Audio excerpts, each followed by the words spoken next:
হাদিস পড়ো। হযরত আয়েশা বলেছেন, দুঃখ করে বলেছেন, আমার কাছে এমন একটা জামা রাসূলুল্লাহর ছিল না যে আমি ভাঁজ করে রাখবো আর রাসূলুল্লাহ কোন অনুষ্ঠানে যাওয়ার সময় এই সুন্দর জামাটা গায়ে দিয়ে যাবেন, এরকম একটা জামা ছিল না। আরে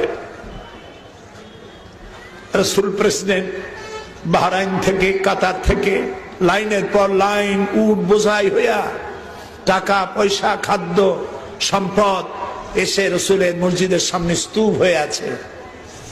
ফজর পড়ে রাসূলুল্লাহ দেখলেন এত সব সম্পদ। সকালবেলায় ফজরের নামাজ পড়ে দেওয়া আরম্ভ করলেন, গরিবদের ডাকলেন, দেওয়া শুরু করলেন। দিতে দিতে জোহর হয়ে গেছে।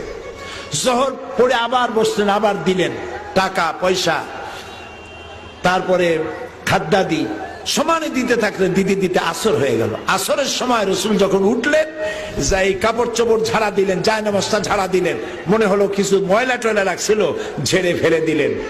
ক্লান্ত শ্রান্ত ক্ষুধার্ত নবী হযরত আয়েশার ঘরে প্রবেশ করে বলছেন, আয়েশা আজকে খুব পরিশ্রম হয়েছে, খাবার কি কিছু আছে ঘরে? হযরত আয়েশা বলছেন, ইয়া রাসূলুল্লাহ, আল্লাহর কসম আয়েশার ঘরে পানি ছাড়া কোনো খাবার নাই। এই হলো